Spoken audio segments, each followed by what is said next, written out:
One of the many formulas to the success of the mission of the Messenger sallallahu alaihi wasallam was his high level of personal discipline coupled with a sense of concession, allowance and accommodation for others. Sadly, we want to adopt leniency for ourselves and impose harsh verdicts on others, and Allah forbid we driving people away from the deen.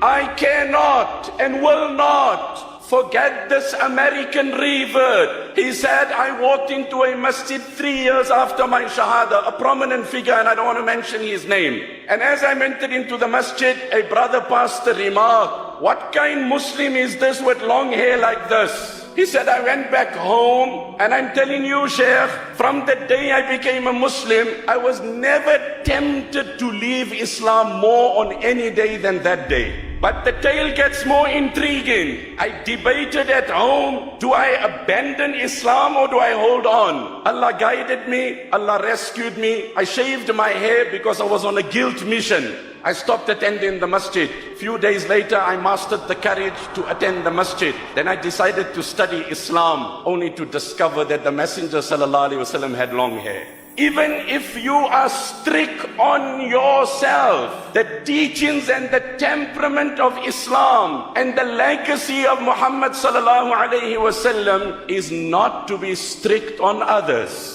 When something is principally permissible, don't be harsh in prohibiting it. My brother, eat with your hands, eat on the floor, but someone eating with a fork and a knife, don't make him a kafir. Don't make fatwas on people.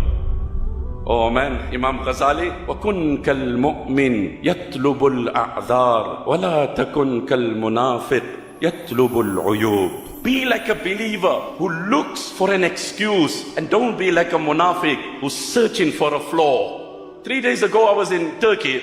One sheikh, one alim, he phoned me and he said, oh, I'd seen you here in Turkey. I would like to bring few of my students to come and meet you. So I said, I've just retired on my bed and I'm about to sleep. He says, please, man, really, I've been listening to you. Can you afford us some time? I slipped my jubba on and I dashed out. I came into the lobby. My other colleagues were in their room sleeping. And I sat down and greeted them, everything. And he said, they're from Samarkand, they're from Bukhara. Please give them some nasiha. They speak Arabic. In my broken interaction, I seized the moment and I conversed with them. One of them recorded it, uploaded it. Subhanallah, everybody sends me an acknowledgement. You get a question mark from a South African scholar, but very strange, your topi was not on your head. Okay, actually I'm in a hotel here, and this is a lobby area, and I was about to sleep. وَكُنْ كَالْمُؤْمِنِ يَطْلُبُ الْأَعْذَارِ وَلَا تَكُنْ كَالْمُنَافِقِ يَطْلُبُ الْعُيُوبِ. We are a toxic nation and a toxic generation, and we're living in a broken society. And until and unless we don't learn to account for our actions that will negatively impact others, we will remain where we are. I was probably in London, but somewhere I was giving a talk. And as I'm delivering a talk, I'm observing one person in the congregation drinking with his left hand. And after the talk was over, they formed a line to come and greet me, only to discover that man only had a left hand. If the earth could split on me, it was that day. How I was reproaching myself. Be cognizant, be accommodating, understand the context of people. The hadith is in Bukhari. Jabir ibn Abdullah radiallahu anhu narrates it. He says that Sayyidina Mu'adh radiallahu anhu used to lead us in salah. One day he came and he read a long rak'at. One person broke away from the salah and he offered a short prayer. And he went away. Sayyidina Mu'adh radiallahu anhu heard about it, that this man had joined, and then he excused himself and he left. Mu'adh radiallahu anhu said he's a munafiq. That person radiallahu anhu heard, so he came to Nabi sallallahu alaihi wasallam. He said, Ya Rasulullah, we are laborers. We work with our hands. We irrigate the farms with our camels. It's a long day for us. I came for Isha. Sayyidina Mu'adh radiallahu anhu performed a long rakat. I'm a working man. We labor with our hand. We toil till late.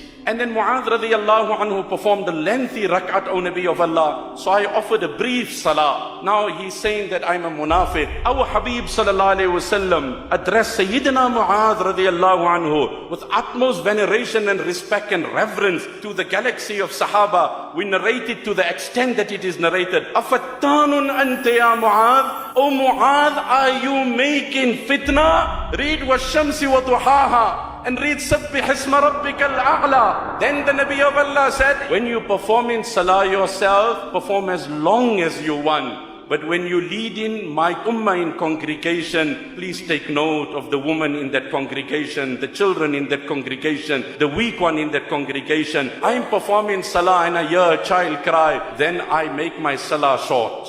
My point is, go strict on yourself, but within the boundaries, go lenient on others. I was flying from Dubai to London. It was Ramadan. And I boarded the flight, occupied my suite. 3 hours into the flight, it was iftar. Anyway, I looked out of the shutter, I seen the sun tipping, I engaged in dua. The steward was an Egyptian brother. I told him that, see, I'll just have some drinks, some salads, etc. And I need to do my iftar. So he presented the meal, and then he said, Sheikh, brother, when you pray now and you open your fast, pray for me also. So I said, okay, I pray for you, I'm traveling and it's Ramadan. What prayer do you want me to make for you? He said, pray that Allah gives me a better job.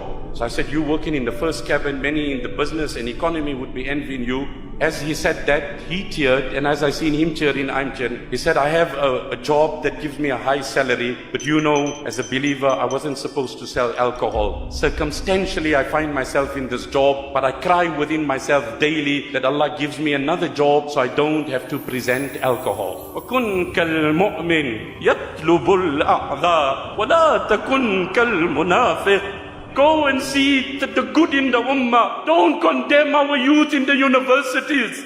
Then others will take them away. Go rescue our youth. It's our sons. It's our daughters. We want Muslim female to become doctors.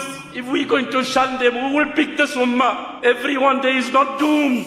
I don't know, but my heart breaks. Where is this ummah going? فَأَيْنَ تَذْهَبُونَ فَأَيْنَ تَذْهَبُونَ. Where is this ummah going? Where is the crisis of this ummah and where are we stuck? So the Prophet of Allah had mobilized a group of Sahaba to go out in a particular direction, and they went. One person from the tribe became a Muslim and he stood one side with his belongings. He said, see, I'm a Muslim. Assalaamu Alaikum, I'm a Muslim. I'm from this tribe, but I have accepted Islam. Sahaba Ridwanullahi ta'ala alayhim ajma'in applied their mind and they said, no, this looks like a strategy to shield himself.